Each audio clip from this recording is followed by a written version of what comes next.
게요. 고린도후서 8장 1절에서 15절까지의 말씀입니다.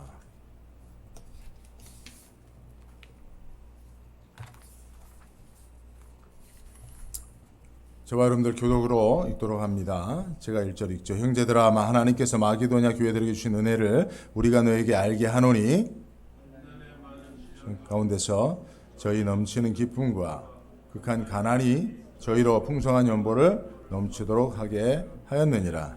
내가 증거하노니 저희가 힘대로 할 뿐 아니라 힘에 지나도록 자원하여 이 은혜와 성도 섬기는 일에 참여함에 대하여 우리에게 간절히 구하니 우리의 바라던 것뿐 아니라 저희가 먼저 자신을 주께 드리고 또 하나님의 뜻을 조차 우리에게 주었도다.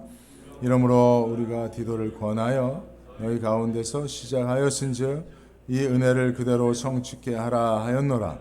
오직 너희는 믿음과 말과 지식과 모든 간절함과 우리를 사랑하는 이 모든 일에 풍성한 것 같이 이 은혜에도 풍성하게 할지니라. 간절함을 가지고 너희의 사랑의 진실함을 증명코자 함이로다. 우리 주 예수 그리스도의 은혜를 너희가 알거니와 부요하신 자로서 너희를 위하여 가난하게 되심은 그의 가난함을 인하여 너희로 부요케 하려 하심이니라. 이래 내가 뜻만 보이노니 이것은 너희에게 유익함이라. 너희가 1년 전에 행하기를 먼저 시작할 뿐 아니라 원하기도 하였은즉 이제는 행하기를 성취할지니 마음에 원하던 것과 같이 성취하되 있는 대로 하라. 할 마음만 있으면 있는 대로 받으실 터이요 없는 것을 받지 아니하시리. 이는 다른 사람을 평안하게 하고 너희는 곤고하게 하려는 것이 아니요 평균케 하려 함이니 이제 너희 유효한 것으로 저희 부족한 것을 보충함은 후에 저희 유효한 것으로 너희 부족한 것을 보충하게 하려면 함께 봅니다. 기록된 것 같이 많이 거둔 자는 아니었느니라. 아멘. 예, 오늘 본문 말씀 통해서 은혜 받은 자는 이렇게 산다라고 하는 제목으로 말씀 전합니다. 여러분 한번 제목을 따라합니다. 은혜 받은 자는 이렇게 산다. 예, 이렇게 산다. 예. 여러분 영적 삼각형 spiritual triangle이라고 하는 말을 들어보셨습니까? 제가 잠시 여러분들에게 한번 보여드리고자 하는데요. 크게 어려운 거 아니고요. 여러분, 하나님께서요, 믿는 자에게 주시는 게 있는데 이게 믿음을 주세요. 그죠? 믿음은 하나님의 선물인 줄로 믿습니다. 그죠? 하나님께서, 여기 계신 분들은 다 하나님께서 믿음의 선물을 여러분들에게 주셨어요. 그죠? 네. 그런데 이제 믿지 않는 자들이 있단 말이에요. 믿지 않는 자들은 하나님을 모르고 하나님이 주신 믿음도 없기 때문에 하나님의 존재를 부인합니다. 그래서 하나님은요, 믿는 자에게, 믿지 않는 자에게 하나님의 존재를 증거하도록, 이게 전도 아니겠어요? 그죠? 전도하도록 사명을 주셨어요. 저와 여러분들은 이 사명을 다 가지고 있는 줄로 믿습니다. 그래서 이 사명을 어떻게든지 우리는 감당해야 돼요. 그러면 어떻게 하나님께서 믿는 자에게 주신 이 믿음을 보여야 되거든요. 네? 그래야 사실 이 믿음이라고 하는 것은 보여지지 않는 거예요. 하나님도 볼 수 없어요.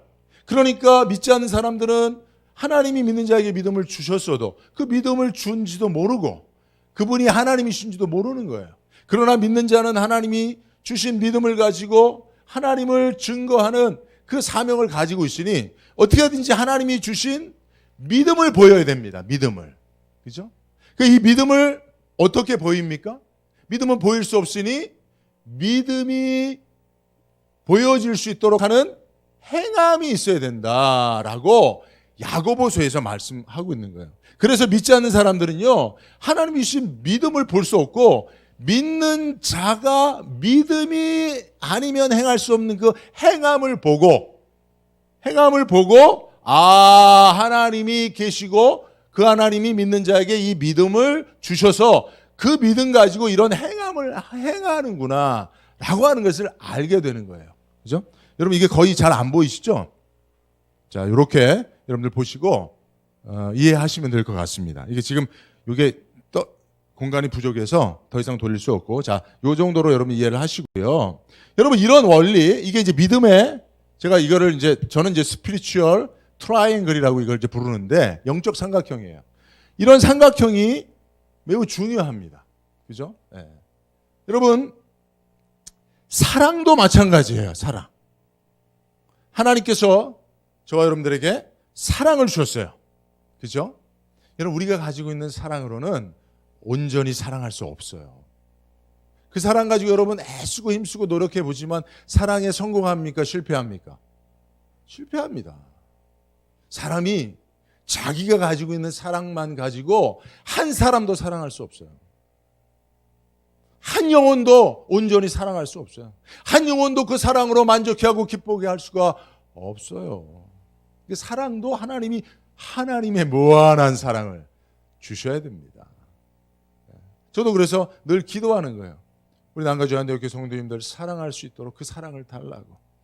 제 아내도 제가 사랑해서 결혼했지만 아내를 진정으로 사랑할 수 있는 것은 하나님이 사랑을 주셔야만 가능한 거예요. 신랑 대신 예수님의 사랑을 내게 주셔서 예수님이 신부인 나를 사랑하듯 교회를 사랑한 나도 내 아내를 사랑하게 해달라고 날마다 기도합니다. 그렇지 않으면요, 사랑한다고 하지만 고통을 줄 수밖에 없어요. 그래서 사랑도 마찬가지예요. 근데 사랑도 보이지 않습니다. 믿음처럼. 그래서 하나님 우리에게 주신 사랑이 우리에게 있음을 믿지 않는 사람들에게 사랑을 베풀어야 되는 거예요. 사랑을 보여서 하나님이 우리에게 사랑을 주셨음을, 그래서 하나님이 사랑이 하나님인 것을 알게 해야 됩니다. 그러면 이 사랑이 보입니까? 여러분 이렇게 하면 사랑이 여러분 보입니까? 아니에요. 이 사랑은 어떻게 해요? 희생이라고 하는 예수님의 십자가, 그 희생이 사랑이잖아요. 우리가 누군가를 위해서 사랑이 아니면 행할 수 없는 희생, 그 희생적 삶을 보임으로 저가 나를 사랑하는구나 라는 사실을 알고 어떻게 저가 나를 이토록 사랑하여 희생하는가 하며 하나님이 그에게 사랑을 주셨다는 사실을 알게 되는 거예요. 그래서 여러분 우리가 믿음도 그렇고 사랑도 그렇고 내가 믿습니다 해서 믿어지는 게 아니에요. 내가 믿습니다라고 하는 것을 강조한다고 내게 믿음이 있다라고 사람들이 인정해 주는 게 아니에요. 내가 당신을 사랑해 한다고. 여러분 여자분들 특히 사랑해 달라고, 사랑을 표현해 달라고 많이 하는데, 여러분 사랑한다고 얘기해 달라고 많이 하는데, 여러분 사실은요, 예수님께서 사랑하는 제자들에게 한 번도 하지 않으신 행위가 있어요. 뭔지 아세요? 말인데, 베드로야 내가 널 사랑한다. 유다야 날 배신하지 마라. 내가 널 얼마나 사랑하는지, 내가 널 사랑한다 라고 말한 적 한 번도 없어요. 성경을 보세요. 제가 이 설교하려고 성경을 한번 쭉 다시 봤는데, 뭐 예를 들면 예수님께서 요한복음에 하나님 아버지 내가 저들을 사랑한 것 같이 뭐 이런 표현은 있지만, 직접 제자들에게 내가 널 사랑한다, 또 그 누군가에게 내가 널 얼마나 사랑하는지 알지 못하느냐, 이렇게 말씀하신 적 한 번도 없습니다. 근데 제자들은 알았어요. 사람들은 예수님이 날 얼마나 사랑하는지를 알았어요.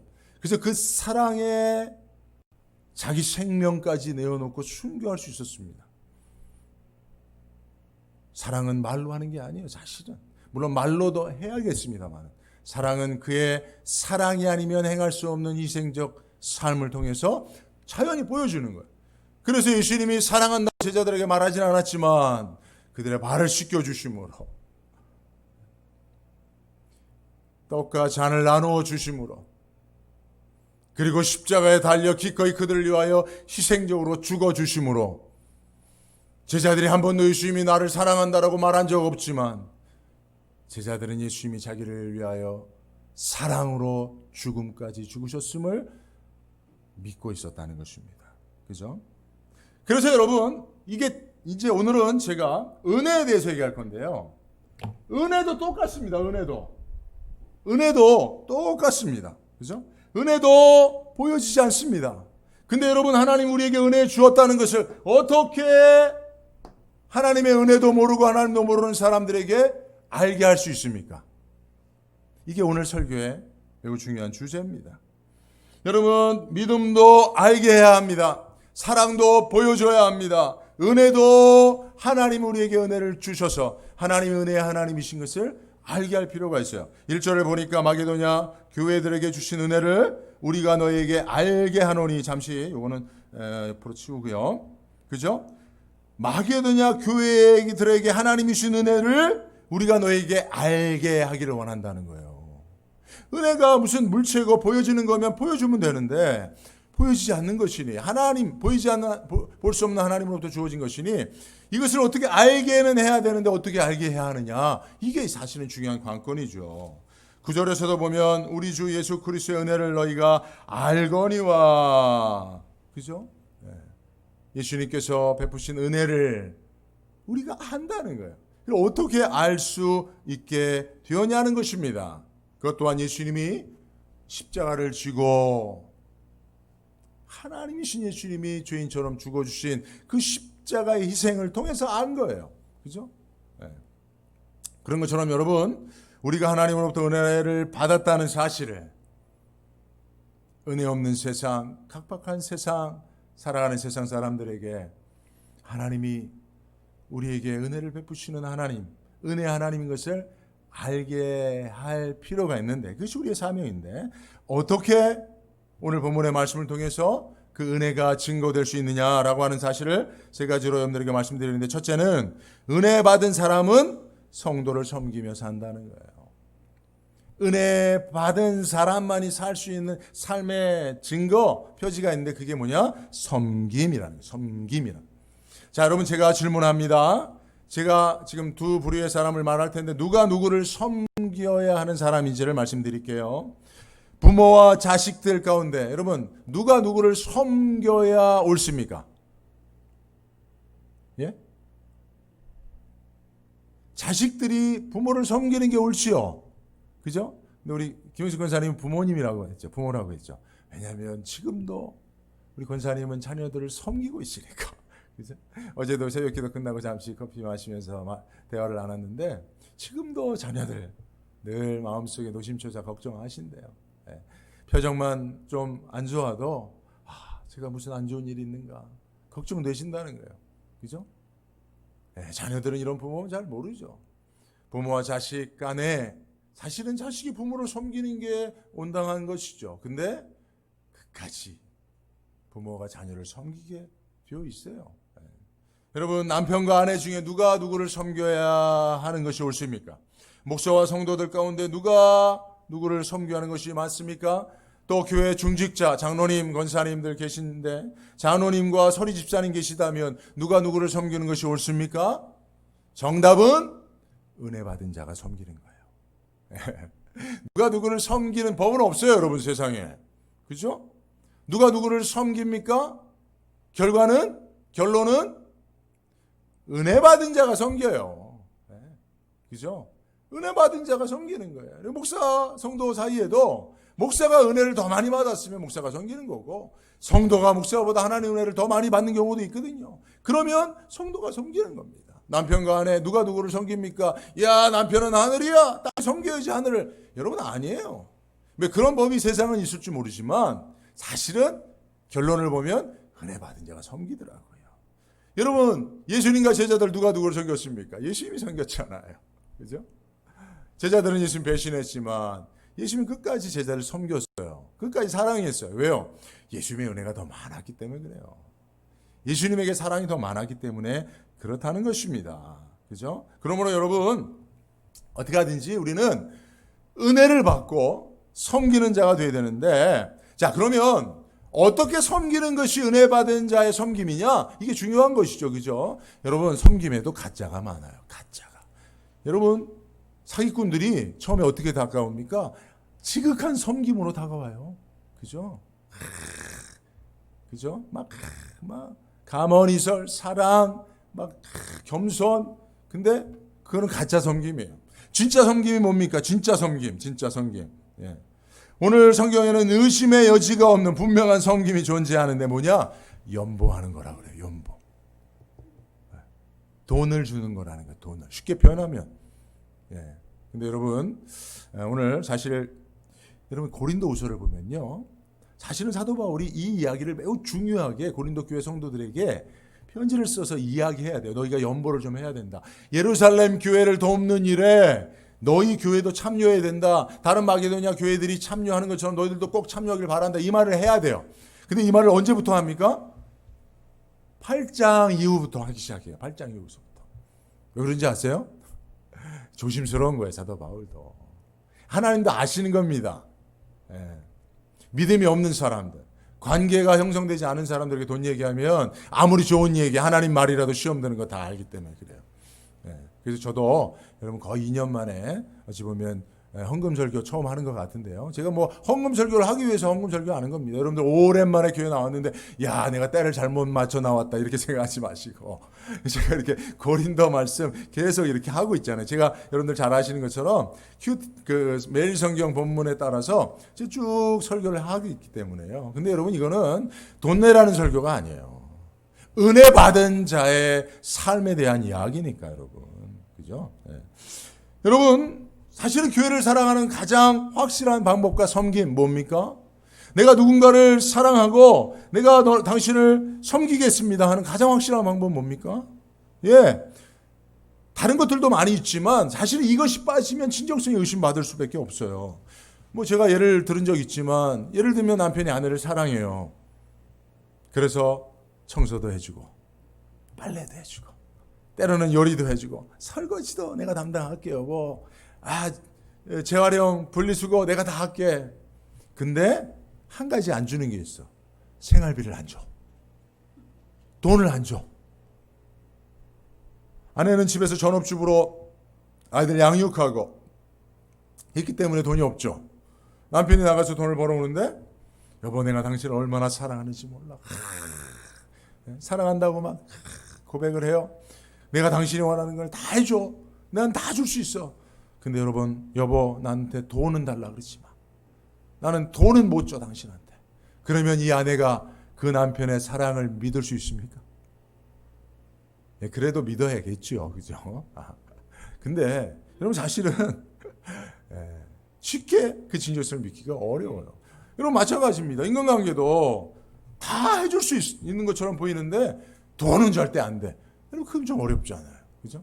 교회를 섬기는데도 열심히 봉사하고 헌신하고 충성하고 다 합니다. 근데 헌금은 난 안 해. 여러분 이것은 오늘 본문의 말씀에서도 보면 그 믿음과 사랑과 또 그가 정말 은혜 받았는가라고 하는 것에 대한 진정성을 의심받을 수밖에 없어요. 근데 여러분 여기서 오해하지 마십시오. 금액이 중요하지 않다는 사실이 분명히 오늘 말씀 가운데도 있어요. 12절에 보면 할 마음만 있으면 있는 대로 받으신다는 거예요. 마음 받으신다는 거예요. 마음만 있으면 일불도 하나님이 그거 받으신다는 거예요. 은혜 받은 자의 삶으로 헌신으로 표징으로 받으신다는 거예요. 믿음의 연보로 받으신다는 거예요. 사랑의 고백으로 수납하신다는 거예요. 없는 것을 받지 아니하신다고 말씀하고 계십니다. 그럼 여러분 제가 여러분들에게 드리는 말씀이 여러분들에게 뭐 많은 헌금하라는 거 아니에요. 저희 교회 제가 코로나 때 목사님 이번 달치 헌금 좀 드리고 싶은데 오실 수 있어요? 이렇게 권사님들 연락 오셔서 가보면 물론 제가 봉투를 열어보지는 않지요. 근데 그분들 고백을 들어보면 웰페어 받으시는 거 500불, 600불, 700불 한 달 그 받으시는 거 거기서 예물을 구별해서 드리시는 거예요. 얼마나 귀합니까? 여러분 하나님 얼마나 감동하시겠어요? 근데 그거 어떻게 들을 수 있습니까? 여러분 500불, 600불, 1000불도 안 되는 거 한 달 그 돈도 아니잖아요. 그죠? 후딱 사라져 버리잖아요. 근데 그것에서도 하나님이 주신 은혜, 그 은혜가 너무나 감사하니까, 감격하니까 은혜 받은 자의 삶의 선택으로 드려지는 거예요. 그죠? 하나님 그거를 내가 내게 은혜를 주었으니 네가 그 은혜를 감사하여 예물을 두는구나 하고 기쁘시게 받으시고 더 큰 은혜를 주시지 않겠냐 말이에요. 그래서 여러분 그런 말이 있어요. 은혜는 지갑에 제일 먼저 임한다는 말도 있습니다. 서부 시대에는 총을 빨리 빼야 이기지만 은혜의 시대에는 지갑을 빨리 빼야 이긴다는 이야기도 있습니다. 그래서 여러분 오늘 그런 원리로 지금 사도 바울이 연보에 대한 이야기 하는 거예요. 야, 연보가 필요하니 연보해라가 아니라 너희들 좀 있으면 헌금 좀 해라. 내가 쓸 때가 있어. 이게 아니라 하나님 너에게 주신 은혜가 있다면 그 은혜 받은 증거로서 은혜 받은 자는 반드시 섬기며 사는데 그 섬김의 중요한 도구가 연보하는 것이다 라고 말씀하고 있는 것입니다. 그래서 은혜 받은 자는 섬기며 산다는 거예요. 두 번째, 은혜 받은 자는 어려워도 섬기는 일을 포기하지 않습니다. 여러분 오늘 사도 바울이 먼저 연보한 마게도냐 교회들에 대해서 얘기하는데 2절에 보면 환난의 많은 시련 가운데서 넘치는 기쁨과 극한 가난 가운데서도 풍성한 연보를 했다는 거예요. 마게도냐 교회들이 성도들이 어떻게 연보했어요? 어떤 가운데서? 많은 시련 가운데서. 환난의 많은 시련 가운데 있었어요.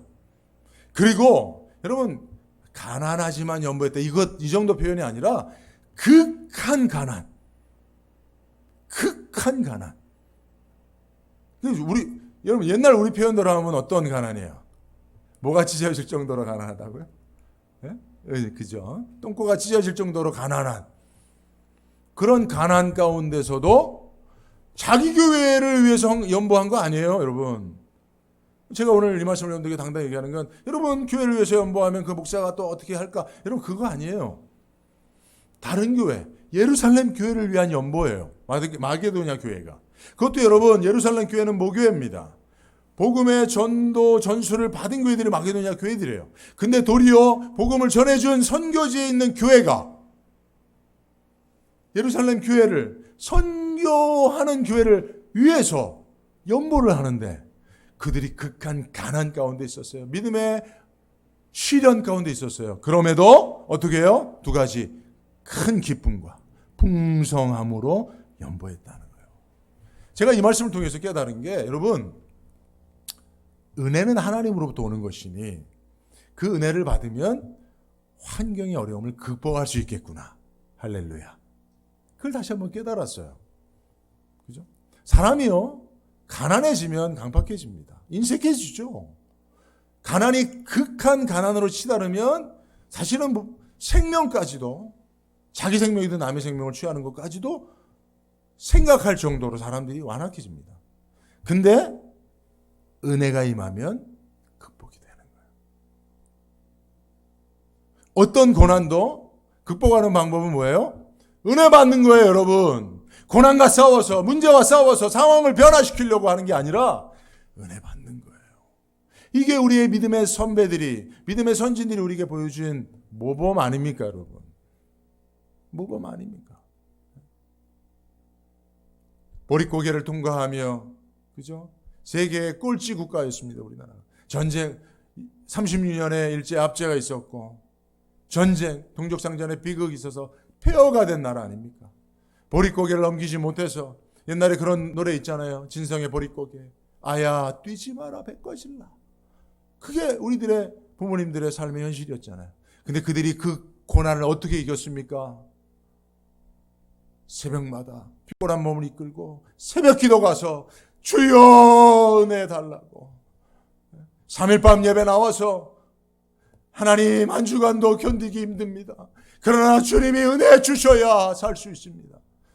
한 주간을 마치고 금요철야 때 저녁에 밤에 일 다 마치고 피곤한 마음 이끌고라도 집에 가서 쉬고 싶은 마음 굴뚝 같지만 금요철에 가서 밤을 배워 기도하며 주여 은혜 주셔야 합니다. 그렇게 우리들의 믿음의 선배들은 삶의 고난을 은혜로 이겨갔습니다. 코로나 어떻게 이겨야 됩니까? 은혜로 이기는 거예요. 생각해보면 우리 어머님 삶을 돌아보면 하나도 재미없는 인생이었을 것 같아요. 돈이 풍성했겠습니다. 돈도 없었어요. 저희 어머님도. 전혀 때까지만 해도 그래도 부유한 집에서 그렇게 잘하셔서 잘 사셨다고 합니다. 근데 가난한 경찰 공무원한테 결혼해서 뭐 그렇게 사셨죠. 자녀 셋 낳고. 그러니 뭐 돈을 버는 재미가 있었겠습니까? 돈을 쓰는 재미가 있었겠습니까? 여행 좋아하셨지만 제가 알기로는 여행 다니신 적도 없어요. 물론 나이 들으셔서 이렇게 이제 교회에서 가는 여행 몇 번 가신 건 있지만, 그죠? 맛있는 거 먹는 거 좋아하셨지만 저도 외식한 기억이 없으니 그런 재미도 없으셨어요.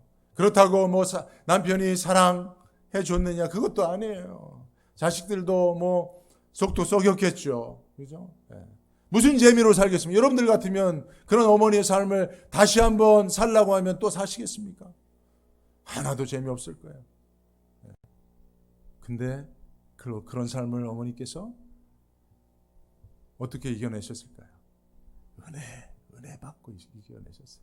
은혜 받고 기쁨으로 사셨어요. 은혜 받고 우리에게 베풀며 섬기며 사셨어요. 여러분, 우리의 삶의 모든 고난을 극복하는 방법은 은혜 받는 길입니다. 제가 교회를 개척했을 때 하나님 보내주신 한 여집사님이 계셨어요. 대부분 거의 90% 이상 제가 전도해서, 제 사모와 전도해서 성도들을 교회에 오게 했습니다. 뭐 3층 상가에 누가 오겠습니까? 다 찾아. 근데 제가 그 기억도, 그 순간도 잊혀지지 않아요. 제가 3층에서 교회에 있었어요. 주중에. 근데 누가 또 오질 않나 하고 한번 문 밖에 나갔는데, 그때 마침 2층에서 어떤 여자분이 기웃기웃하면서 교회를 쳐다보는 거예요. 제가 빡 붙잡았죠. 아이고 어떡해, 여기 교회입니다. 여기 교회입니다. 혹시 교회 찾아오셨냐고. 예, 교회를 혹시 기도할 때가 있는가 해서 찾죠. 예, 맞습니다. 저희 새벽 기도하고 저녁에도 기도합니다. 언제든지 오셔서 문 열어놓을 테니까 기도하십시오.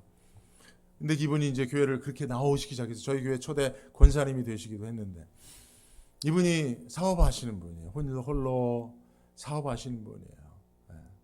근데 헌금을 하기 시작하시는데, 제가 뭐 개척교회였거든요. 깜짝 놀라는 건 하시는 거예요. 그래서 이분이 사업을 크게 하시는구나. 이야, 엄청나게 하시는구나. 제가 기억하기로는 그냥 11조를 한 500만 원씩 하시는 거예요. 5천 불 정도씩 11조를 하시는 거예요. 야, 그래서 이분이 대단하다. 어떤 사업을, 그래서 신방을 갔어요. 근데 지하에 무슨 납품하는, 그러니까 이제 주방용품 같은 거 납품하시는 분이에요. 근데 사실은 사업을 제법 크게 하셨던 것은 맞더라고요. 그래서 종업원들도 있고 예배를 드리고, 근데 나중에 알았어요. 나중에 수년이 지난 후에 이분이 극한 가난이 아니라 고난 가운데 있었어요. 제가 뭐 지금도 제가 이 설교를 들으시면 알 수 있는 분이기 때문에 제가 다 말할 수는 없는데, 말할 수 없는 고난이 있었어요. 말할 수 없는. 궁금하면 여러분 찾아오십시오. 제가 개인적으로 말씀드릴 수 있는데 공적인 거라 말씀드릴 수 없기에 말할 수 없는 고난이 있었어요. 근데 이분이 하나님 주신 은혜로 이걸 이겨내고 계신 거예요. 그래서 11조도 뭐 헌금도 그냥 힘에 지나게 하시는 거예요. 힘에 지나게 하시는 거예요. 받은 은혜가 크니까 그렇게 하시더라고요. 그래서 사실은 개척 초기에 사실은 재정적인 많은 그런 곤란함, 어려움들을 정말 담당하신, 한 성도가 그렇게 하니까 담당이 되더라고요.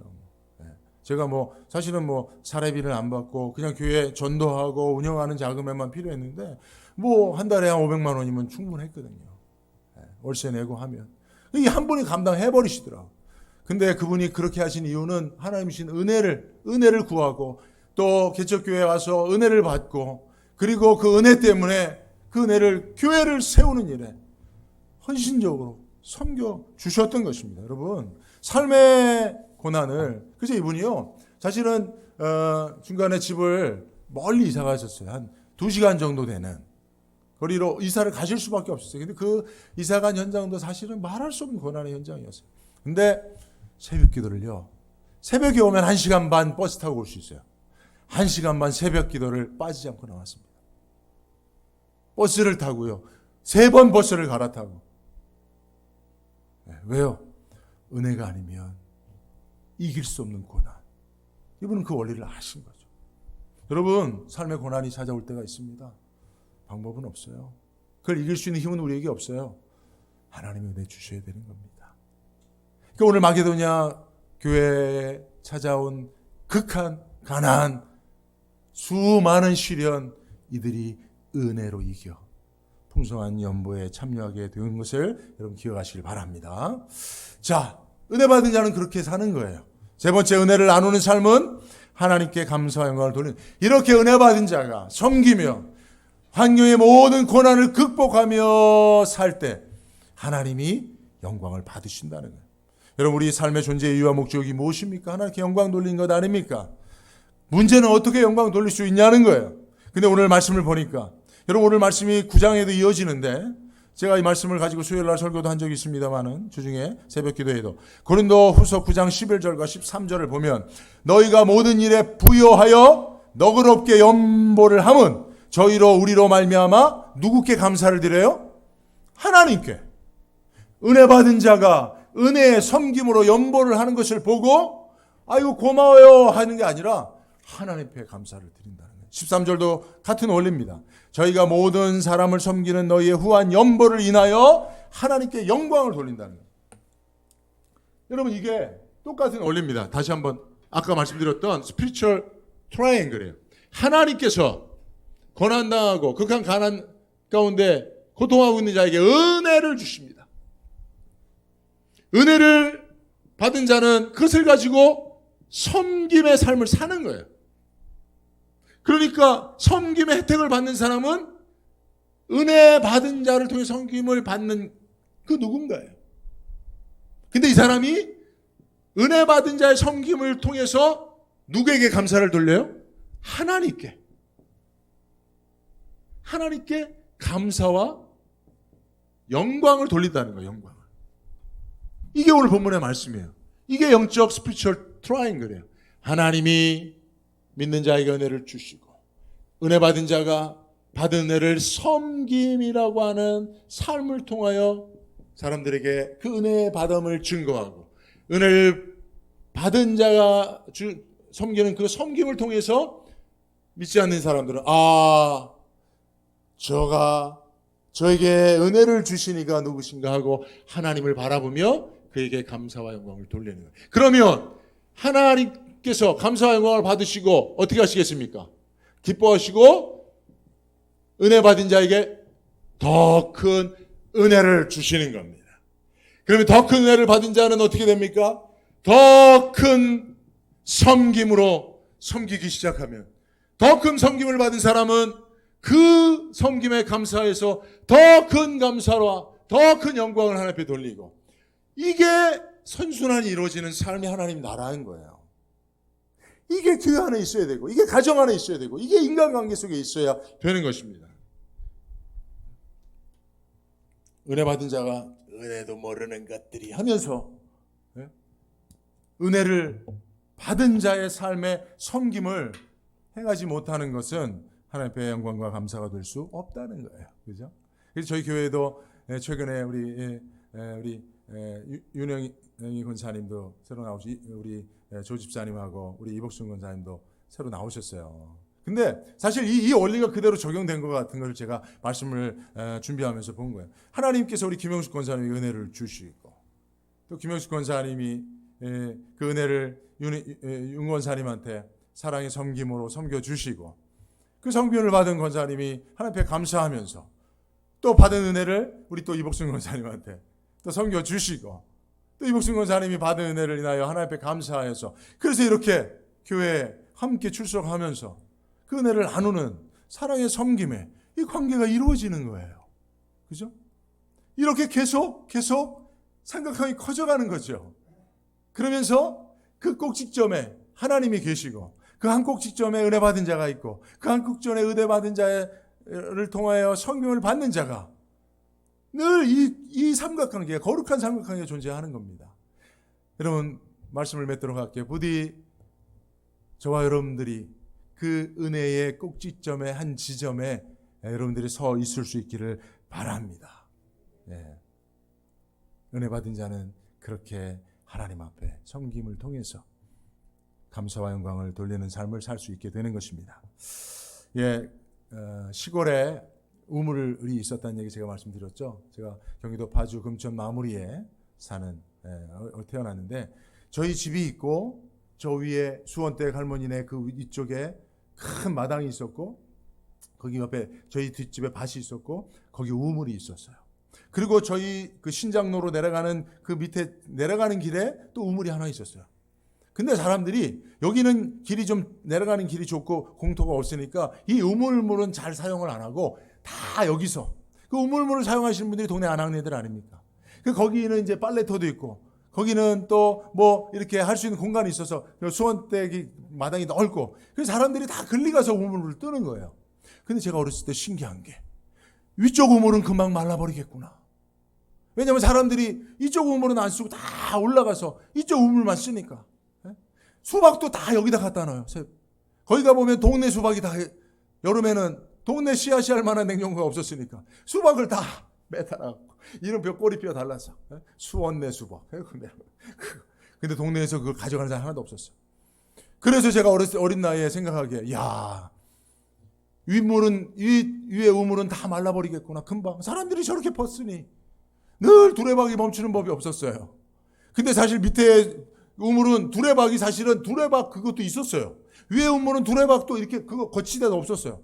근데 사람들이 거기 가서 근데 여러분 놀랍게도 밑에 우물은 썩어지고 말라시고 위에 우물은 마른 절 보지 못하고 제가 서울로 올라왔습니다. 여러분 왜 그럴까요? 그런 말도 있습니다. 여러분 제가 그런 말이 뭐죠? 목마르지 않다여 우물에 돌 던지지 말라 이런 말이 있더라고요. 그 무슨 말입니까 여러분? 여러분 우물이 은혜와 같은 걸 내가 깨달았어요. 은혜는 자꾸 그것을 퍼서 나눠줄 때 은혜 받은 자가 그 우물물을 길어서 그 생수를 많은 필요한 사람에게 나눠줄 때 하나님께서 은혜의 생수를 계속 공급해 주시는 거예요. 끊이지 않게 하시고 더 풍성하게 해주시는 거예요. 여러분 우리는 다 은혜의 우물들을 가지고 있는 사람들이에요. 여러분 이 우물을 그냥 하나님이 내게 주신 그 은혜의 우물을 그냥 가지고만 있으면 여러분 이 우물은 말라지고 썩어질 수 있습니다. 그러나 여러분 벗어 걱정하지 마세요. 저는 어린 나이에 걱정했지만 지금도 그 우물은 거기 존재하고 있는 것 같아요. 계속 벗어 나눠주면 하나님께서 저 여러분들에게 더 시원한 영혼을 시원케 하는 은혜의 생수를 부어주실 줄로 믿습니다. 한 주간 꼭 여러분 꼭 한 사람에게 여러분 받은 은혜를 꼭 실천해 주세요. 섬김을 통해서 기도하겠습니다. 거리 가신 하나님 감사합니다. 우리에게 은혜를 주시니 감사합니다. 어렵고 힘들 때 더 큰 은혜를 주시니 감사합니다. 마음이 힘들고 괴로울 때 더 큰 은혜를 부어주시니 감사합니다.